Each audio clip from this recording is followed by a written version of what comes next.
So another year, another Resident Evil trying to pretty much make it into a live action TV show, whatever you want to call it, and another time when people aren't happy with it because you can go see the Rotten Tomato score for this, you can see some of the critic scores, all of that.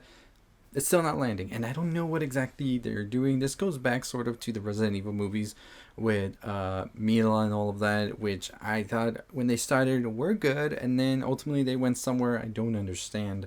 And this show kind of mirrors those type of movies there. I don't know why they don't just do, that's a whole nother video. I'm not even gonna get into it. But let's talk about Resident Evil's Netflix show, which pretty much gives us a glimpse of a new story with the same sort of elements as the video games and all of that. So we've already got it a movie, and we got it about last year. And that movie definitely is interesting because this one ends on kind of the same note, which we're going to talk about here. So where does Resident Evil go from here? So basically the story revolves around two twin sisters who have a father who is Albert Wesker, who works for the Umbrella Academy. Oh my god. Yeah, I'm too many shows, right? Who works for Umbrella Corporation. As we know, Umbrella Corporation, Big Bad, and Resident Evil, who are the ones responsible for the virus. And so these twin sisters ultimately are going through stuff, of course, as they're growing up, bullies, all of that. And their father is working for this weird evil corporation that's going to be responsible for the end of the world, literally. So what makes them go actually and figure out what's going on is when one of the sisters realizes that there might be some animal experimentation happening here, and so they both go to investigate, and one of them actually gets attacked by those rabid dogs that we know from Resident Evil. And so this is all covered up, however, by the father, Albert, and he pretty much says if anybody were to find out about this, you would be arrested, so we're going to keep this hush-hush. So we also find out that the twins don't actually have a birth certificate and that their father was actually dead in 2009. So it's kind of odd that they would even have a father right now. Who is this man here? So we later find out that this man is actually one of many clones of the original Albert, and there are other clones out there as well. And that pretty much raises the question of what the hell's going on here. So the reporter that actually finds this out is eventually killed by the clone Albert, and pretty much covering his tracks, but it is later revealed that this clone is using the blood of the twin sisters to sort of keep himself from aging. So after the twins pretty much are trying to get away from all of this, Evelyn, who is the mother of Simon, who Billy ultimately attacks, is now on a warpath in order to take down the twins Albert and the new clone Bert that is another clone of Albert, as I said. Eventually, however, Albert decides to pretty much sacrifice himself for his daughters, and now Bert is going to take care of them, and he creates a explosion that is there to kill Evelyn and himself. Evelyn, of course, does not die, however. Then we jump to 2036, where we see now that Billy is running the things at Umbrella Corporation. Jade is sort of in a weird situation trying to stop all of this as well. And then we have ourselves our very climatic showdown at the end, where we see Billy and Jade pretty much engage in the shootout. Before that, we had seen a crocodile that Jade had been released in order to attack Billy that ultimately doesn't attack her daughter. And Billy's really wanting to know what is the exact reason that this crocodile didn't attack the daughter and just sort of like circled around her and almost tried to protect her at a point. And of course, we don't find the answers to that. We'll probably wait till season 2.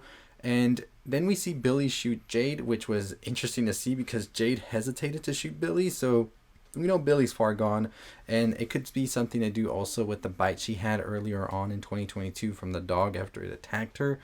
So there's a lot there riding on what exactly is going on with her composition as well as Jade's daughter. So by the time the series finishes, we go back to 2022 where we see that Jade has a paper with the information for Ada Wong. So we know Ada Wong will probably be introduced in season 2. And it's interesting because Ada Wong was teased in the Resident Evil movie as well that came out last year. So Ada Wong is pretty much everywhere now. And I wonder if they would want to do a sort of mashup with what we saw in the previous movie and this one and sort of have it connect. But we already have a Wesker in that movie and we have a Wesker here, so it doesn't make any sense. Everything's like all thrown together. I don't know what to make of this series no more. I wish they'd done such a better job of connecting this, and I think by this time an age we would have a good Resident Evil live action, but we're still going to be waiting, I guess. Let me know what you think about the Resident Evil series. Let me know what you think about this ending. Ada Wong is a connecting tissue. What is going on with Jade's daughter? Does she have some sort of virus in her as well after everything? And what exactly is going on with the twins as well? I don't know what to think about it anymore. Let me know your thoughts and your opinions, however, on Resident Evil, the series. I do like the fact that Ada Wong is introduced here.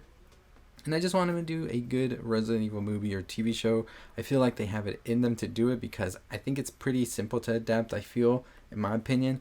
I don't know why they go for the grand scale Resident Evil when they can really focus on like Resident Evil 7, how it was so enclosed and everything, and make it a true horror. They go for the action for some reason right off the bat, but I feel like you could build up to that. But we'll see. Anyways, as always, that's going to do it for me. If you haven't already subscribe. Hit that notification bell if you want all that stuff you love on TV, movies, pop culture, all of that.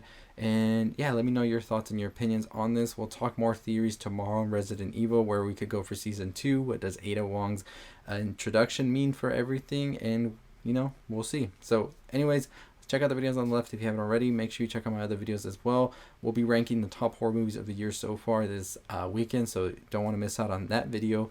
And yeah, I'll see all of you next time. Stay safe, stay positive.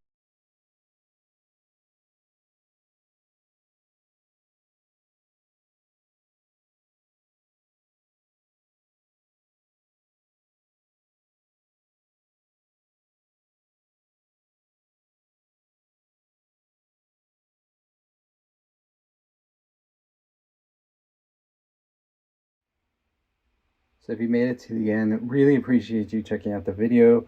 We are currently on the road to 25,000 subscribers. We are at 22,000. Just hit that over the weekend. Can we get to 23,000 by next week? That's the goal right here, so we can get 25,000 by the end of the month. So really appreciate you. Let me know your thoughts, your theories on Resident Evil. Are you gonna watch season 2? Did you enjoy season 1? Or is this like this is it for you and you're just gonna wait to play the games? Let me know in the comments down below. But as always, that's going to do it for me. Check out the videos on the left. Make sure you subscribe. Follow us on TikTok, Twitter. Culture Elixir is the name, as well as our website, culturelixir.com. I'll see all of you next time. As always, stay safe, stay positive, my friends.